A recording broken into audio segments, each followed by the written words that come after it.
What is the most basic song form for the Samba-Enredo? I'm Philip Galinsky from Samba New York, and that's exactly the question that we'll be exploring here today in this video. If you don't know what the Samba-Enredo is, I would suggest you check out the video that I posted previously to the channel entitled What is the Samba-Enredo? And then come back and join us here. Before we delve into this most basic song form for the Samba-Enredo, I just want to explain what I mean by song form. By song form, I just mean the sections of the song. So for example, introduction, verse, chorus, bridge, etc. If those terms are not familiar to you, don't worry, I will be providing some further explanation, particularly as these terms apply to this most basic song form. Now, in Rio Samba School parades, there are no rules as far as how the Samba-Enredos need to be structured. In other words, the song form is completely open. However, there are some common tendencies, and in fact, there is, from my perspective, what we could consider to be the most common or most basic song form for the style, for the Samba-Enredo. All right? What is this most basic song form? So it is comprised of two sections, the first part of the samba, or primeira parte, and the second part of the samba, or segunda parte. In English, we could refer to these as the A section and the B section of the song, if you'd like.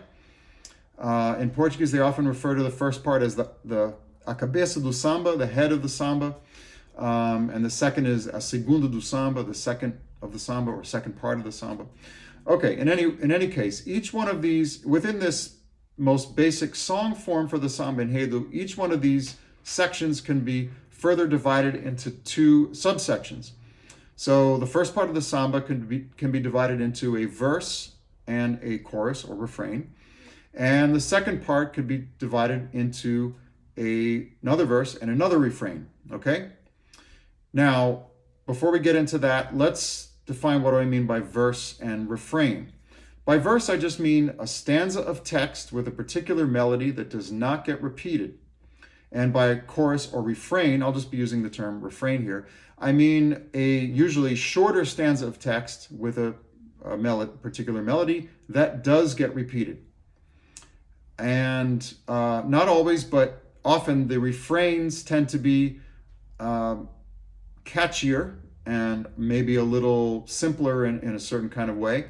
And the verses tend to be a little more elaborate in terms of their lyrics, in terms of their the contour of the melody.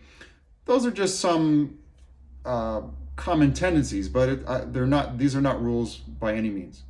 Okay, so just to be clear, in the first part of the samba, we have a verse and a refrain, and in the second part of the samba, we have a completely different verse and a completely different refrain. So these are four discrete, unique sections. Each one is different from the others, okay?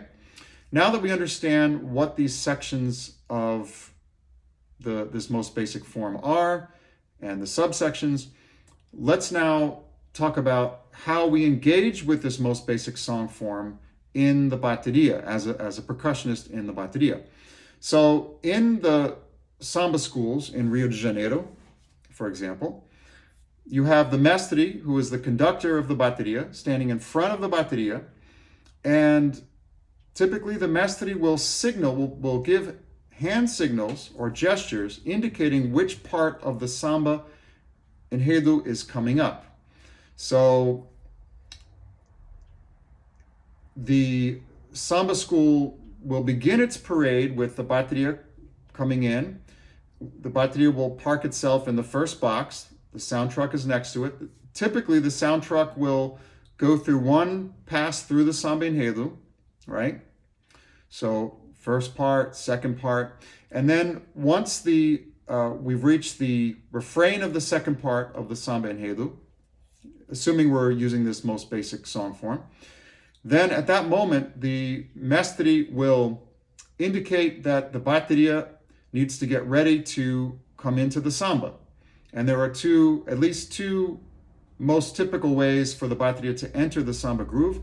One is with a virada, right, which is a literally turnaround, which is a musical device that can be used to start the samba rhythm, to stop the samba rhythm, or as a transition between sections of the Samba-Enredo. And the virada sounds like this: 1, 2, 3, 4, tagaragata tum tum. That's the virada. And if we're going into the groove after the virada, we have the first and third surdos playing what's called a boombox, a pickup note on the and of 4 to come into the groove. And then everyone starts on beat 1, okay, of the next measure. So 1, 2, 3, 4, tagaragata tum tum, dum tum shikatum shikatum shikatum. Okay, so that's coming in with a virada. Another typical way of coming in is with a chamada. By the way, this is a typical hand signal for the virada or turnaround. I don't know if there is one common hand signal for a chamada or call on the lead repeniki or lead repenikis, but I have seen this hand signal. Okay, so when we get to the end, when the bateria gets to the end, when the soundtrack gets to the end of the second part of the samba, and the bateria is about to come in, the mestre will signal how they want the bateria to come in, either with a virada or with a chamada. Okay?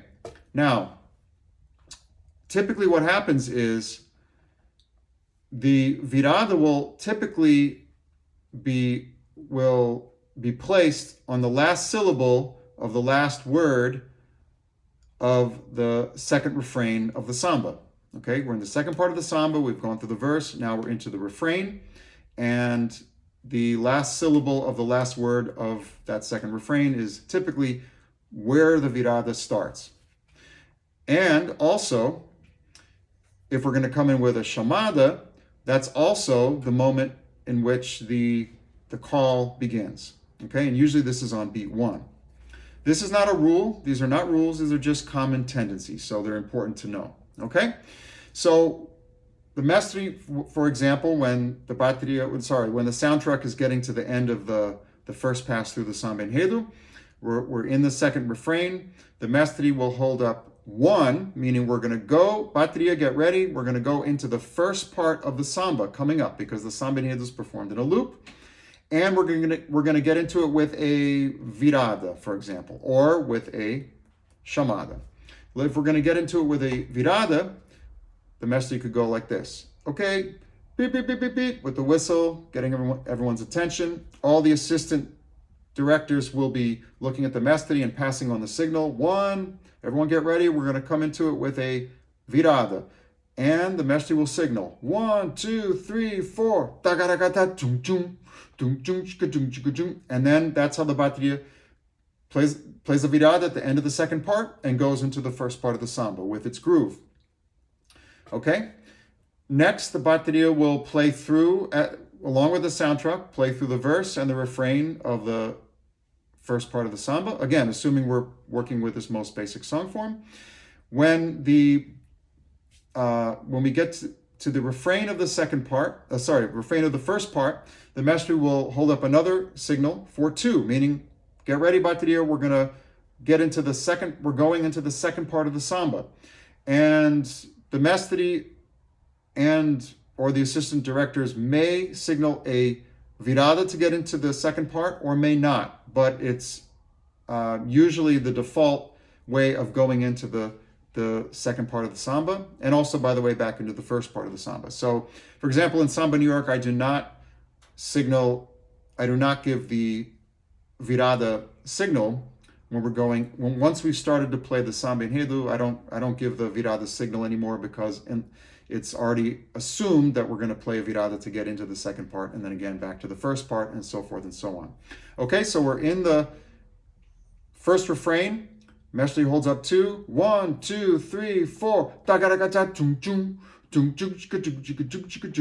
We go through the verse and the refrain of the second part. When we're in the refrain of the second part, mestre will hold up 1 again. All the assistant directors will pass along that signal. And again, 1, 2, 3, 4. Now, let's say that we want to finish playing. This hand signal is a standard hand signal for the final virada. Okay, so let's say we've gone to the first part, we've played a virada into the first part, a virada into the second part, a virada back to the first part, a virada back to the second part, and let's say we're going to do a final virada. Then the mestre will go like this. All the assistant directors will pass on the signal, and the mestre will go 1, 2, 3, 4, and we're done. Okay? So these are 3 standard hand signals used in Rio's samba school baterias. 1 meaning the first part of the samba is coming up. 2 meaning the second part of the samba is coming up. And we typically get into those sections with a virada, unless it's the first time in which we can get into the first part of the samba with a chamada instead of a virada, just the first time. And this is the 3rd standard hand signal, which is a final virada. Okay, so these hand signals are essential to know. And another thing is that we can get nuanced as far as how we play through this most basic song form for the Samba-Enredo. Okay, so I'm going to actually get into that in a subsequent video. I'm going to basically be providing a basic arrangement for the bateria to play through this most basic song form for the Samba-Enredo. Okay, so with that, we'll finish up this video. If anyone has any questions, please post them in the comment section. Don't forget to subscribe to the channel, and I'll see you in the next video.